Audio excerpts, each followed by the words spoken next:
우리에게 주신 하나님의 말씀은 로마서 3장 21절로 31절까지 말씀입니다. 로마서 3장 21절로 31절을 다 찾으셨으면 한 절씩 교독하겠습니다. 제가 먼저 21절을 봉독해 드리겠습니다. 이제는 율법 외에 하나님의 한 의의가 나타났으니 율법과 선지자들에게 증거를 받은 것이라. 곧 예수 그리스도를 믿음으로 말미암아 모든 믿는 자에게 미치는 하나님의 의인이 차별이 없느니라. 모든 사람이 죄를 범하였음에 하나님의 영광에 이르지 못하더니 그리스도 예수 안에 있는 성령으로 말미암아 하나님의 은혜로 값없이 의롭다 하심을 얻은 자 되었느니라.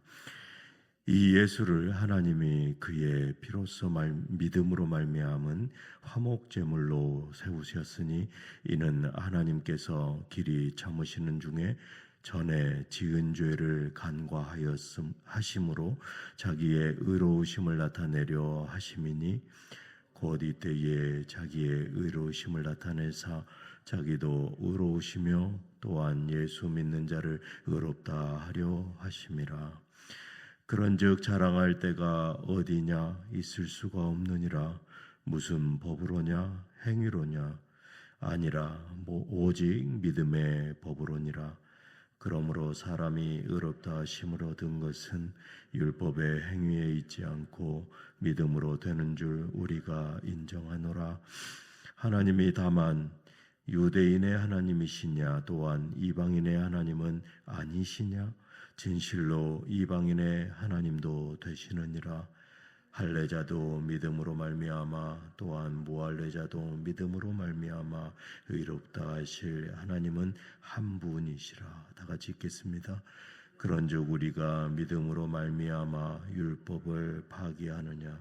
그럴 수 없느니라. 도리어 율법을 굳게 세우느니라. 아멘. 오늘 요절 말씀인데요. 22절 말씀을 다 같이 한 목소리로 읽겠습니다. 시작. 곧 예수 그리스도를 믿음으로 말미암아 모든 믿는 자에게 미치는 하나님의 의인이 차별이 없느니라. 차별이 없는 하나님이십니다. 저는 오늘 본문 말씀을 가지고 차별 없는 하나님의 의의라는 제목으로 은혜를 나누기를 원합니다. 바울 사도는 로마인이나 헬라인이나 유대인이나 이방인이든지 그 어느 누구라도 스스로의 힘으로는 하나님의 영광에 이르지 못한다라고 말씀하십니다. 하나님의 영광에 이르지 못할 뿐만 아니라 죄 아래에 있고 심판을 피할 수 없는 이러한 절망적인 존재임이 우리다라는 것이죠. 이제 사도 바울은 21절 말씀을 통해서 놀라운 소망의 길을 선포하고 있습니다. 현대인의 성경으로 읽어드리겠습니다. 그러나 지금은 율법과 관계없이 하나님에게 의롭다는 인정을 받을 수 있는 길이 열렸느니라. 이제는 율법과 상관없이 그 법을 지켜야만 되었던 이 유대인들, 이스라엘 백성, 이들의 이러한 열심과 상관없이 이제는 이 하나님에게 의롭다는 인정을 받을 수 있는 길이 열렸다는 것이죠. 여기서 하나님에게 의롭다함을 인정받은 것, 이것은 이 하나님의 의를 말합니다. 하나님의 의는 단순히 하나님이 의로우시다라는 것을 넘어서 죄인인 우리가 우리를 구원하시고 의롭다 하시는 하나님의 구원 행위를 하나님의 의라고 말합니다. 하나님의 구원 행위가 무엇입니까? 바로 예수 그리스도의 그 십자가의 구속입니다. 이 십자가의 구속 사역 안에서 모두 드러내셨습니다. 십자가는 하나님의 절대적인 공의가 죄를 심판하는 동시에 무한한 사랑으로 우리 같은 죄인을 구원하는 이러한 완벽한 구속 사역인 것이죠. 그러므로 우리는 이 진리를 붙들어야 하는 것입니다. 율법의 행위가 아닙니다. 오직 하나님의 의, 오직 예수 그리스도를 믿는 그 믿음을 통해 나타나는 이 하나님의 의, 그 믿음으로 우리가 의롭다함을 얻는다라는 사실입니다. 23절에 바울 사도는 이렇게 선언합니다. 모든 사람이 죄를 범하였음에 하나님의 영광에 이르지 못한다. 모든 사람이 죄를 지어 하나님의 영광스러운 표준에 미치지 못한다는 것이죠. 죄는 특정 사람에게만 해당되는 것이 아니다라고 성경은 기록합니다. 하나님의 말씀에 인간은 날 때부터 그 죄 가운데 있으며 그 죄의 결과 거룩하신 하나님의 영광 앞에 우리는 감히 나설 수가 없다라는 것이죠. 구약의 의인이라 불렸던 그 아브라함도 다윗도 율법의 행위가 아닌 그러한 믿음으로 의롭다 하심을 얻은 것입니다. 우리는 스스로 의로울 수 없습니다. 우리의 행위로는 하나님 앞에 결코 설 수 없습니다. 바로 이것이 우리에게 하나님의 은혜, 예수 그리스도의 그 십자가의 은혜가 절실하게 필요한 이유인 것입니다. 24절 말씀에 우리의 그 절망적인 그러한 현실 속에서도 바울은 놀라운 복음을 선포합니다. 그리스도 예수 안에 있는 속량으로 말미암아 하나님의 은혜로 값없이 의롭다 하심을 얻은 자 되었느니라. 예수 그리스도 안에서 얻은 그 구원의 길, 하나님의 은혜로 값없이 의롭다는 인정을 받게 되었다라는 것이죠. 오늘 본문에서 성경에서 가장 중요한 단어라고 할 수 있는 용어들을 소개하고 있습니다. 첫 번째로 그것이 무엇입니까? 속량입니다. 속량은 고대 사회에서 값을 지불하고 노예를 죄에서 해방시켜주는 것.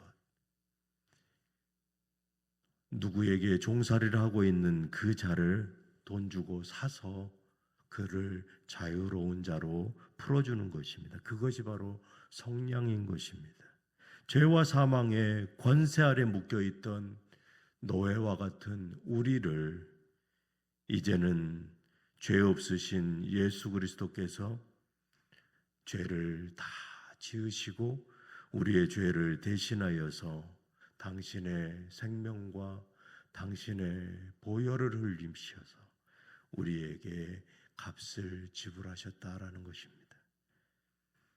마치 제3자가 노예를 사서 자유롭게 해주는 것과 같이 예수님은 우리를 죄의 사슬에서 해방시켜 주시고 영원한 자유를 주셨습니다. 또한 두 번째로 어떤 말씀입니까? 화목제물입니다. 바울은 예수님을 화목제물이라고 명하였습니다. 이 말은 무엇입니까?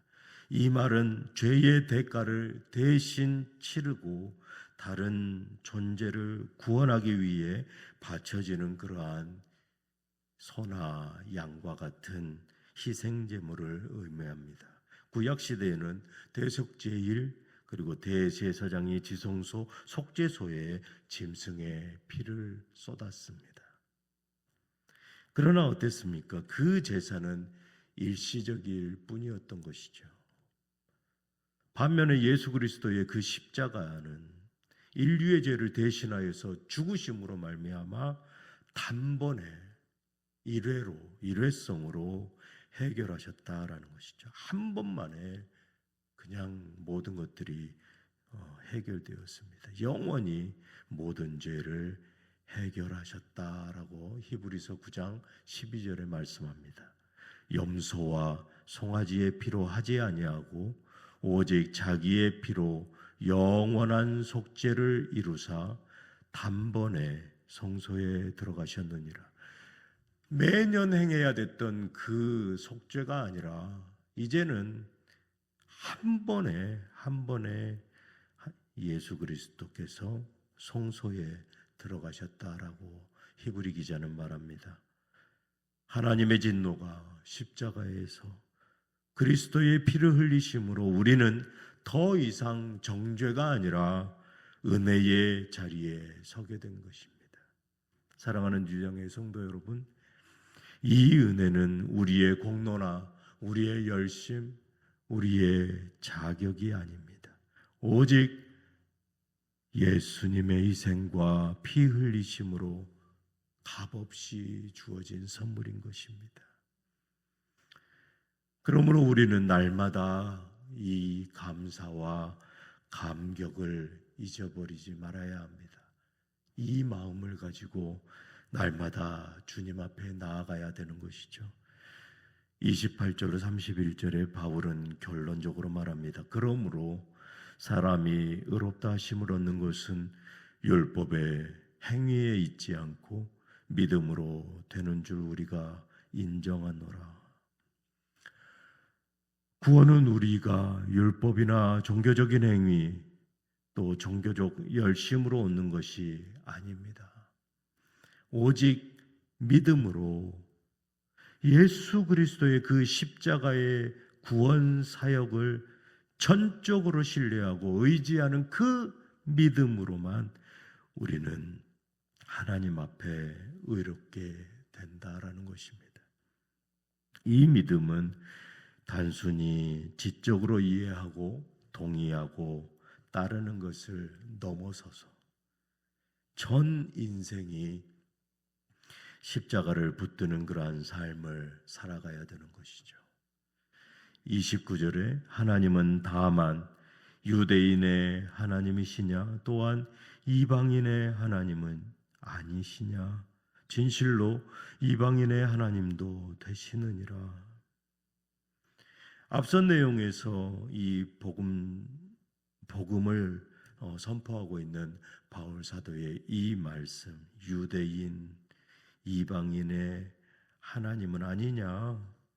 과연 이 유대인들의 하나님일 뿐이시냐? 아니다라는 것이죠. 모든 인류라고 말씀합니다. 이 모든 인류가 누구입니까? 로마서 1장 14절에 헬라인이냐 야만인이냐 아니다라는 것이죠. 지혜 있는 자나 어리석은 자에게 다 내가 빚진 자다라고 말한 이 바울 사도의 말씀.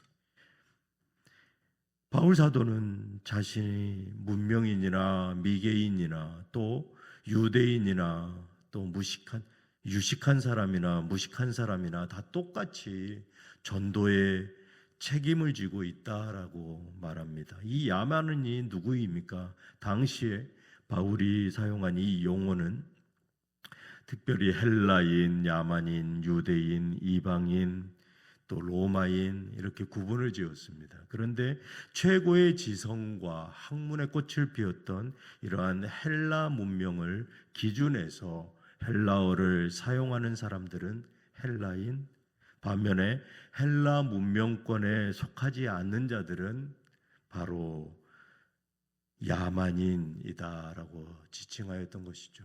이 북유럽 사람들을 다 야만이다라고 지칭했습니다. 이 바울 사도가 특별히 이 용어를 사용한 것은 헬라 문명이 모든 인류를 대표하지는 않는다라는 것이죠. 그를 아느냐 모르느냐가 결코 인류를 대표할 수는 없다라는 것입니다. 아주 넓은 의미로 사용하고 있습니다. 이 복음은 유대인뿐만 아니라 이방인에게도 동일하게 주어진다라는 것입니다. 한 분 하나님은 모든 믿는 자를 차별 없이 의롭다라고 선언하고 있는 것이죠. 31절에 바울은 말합니다.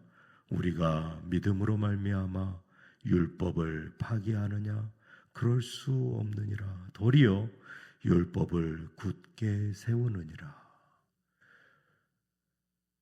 복음은 율법을 무너뜨리는 도구가 아니다라는 것입니다. 그리스도 안에서 율법이 요구되는 그러한 거룩과 의의가 완전히 성취되었음을 보여줌으로써 율법의 진정한 가치를 세워주고 있습니다. 믿음으로 의롭다함을 얻은 우리는 율법을 무시하는 삶, 그러한 삶을 살아가는 것이 아니라 성령 안에서 새롭게 순종하며 날마다 살아가야 하는 것입니다. 이제 말씀을 맺겠습니다. 사랑하는 주장의 모든 성도 여러분, 예수님은 우리의 화목제물이 되셨습니다. 매번 치료해야 했던 그 동물들의 피로 나의 죄를 매번 도말해야 되는 것이 아니라 이제는 십자가에서 피를 흘리시고 살이 뜯기시고 죽으시기까지 우리의 죄를 속량해 주신 그 예수 그리스도, 값없이 주어진 그 그리스도의 은혜가 날마다 새롭게 살아나야 된다라는 것입니다. 모든 구원은 오직 그 십자가를 믿음으로 우리에게 적용되는 것입니다. 곧 예수 그리스도를 믿음으로 말미암아 모든 믿는 자에게 미치는 하나님의 의인이 차별이 없느니라. 오늘 이 아침에 다시 십자가 앞에 겸손히 서시기 바랍니다. 우리의 자랑과 행위를 이제는 모두 내려놓고 오직 예수 그리스도의 그 십자가만을 굳게 붙드시길 바랍니다. 우리가 십자가만을 붙드는 그때에 우리는 하나님의 완전한 화목을 경험하게 될 것이고 새 삶의 힘을 얻게 될 것입니다. 우리가 더 이상 내 자신의 그 열심을 자랑하는 것이 아니라 오직 십자가에 못 박히시고 죽으시고 부활하신 그 예수 그리스도만을 자랑하며 살아가시기를 이 한 주간 주님의 이름으로 축복합니다. 기도하시겠습니다. 화목제목 제물 되신 예수 그리스도, 이분이 나의 주님이심을 이 아침에 고백합니다. 나의 죄를 대신하여 십자가에서 피 흘리시고 하나님과 이 죄인인 나의 사이에 화목하게 하심을 감사를 드립니다. 이제는 나의 행위와 공로가 아니라 오직 그리스도의 그 은혜와 피 흘리심으로 의롭다 하심을 주셨사오니 오늘 또 그 믿음만을 붙들고 나아갑니다. 오직 십자가만을 바라고 구하게 하여 주시옵소서. 순종의 삶을 살아가게 하옵소서. 예수 그리스도 이름으로 기도드리옵나이다. 아멘.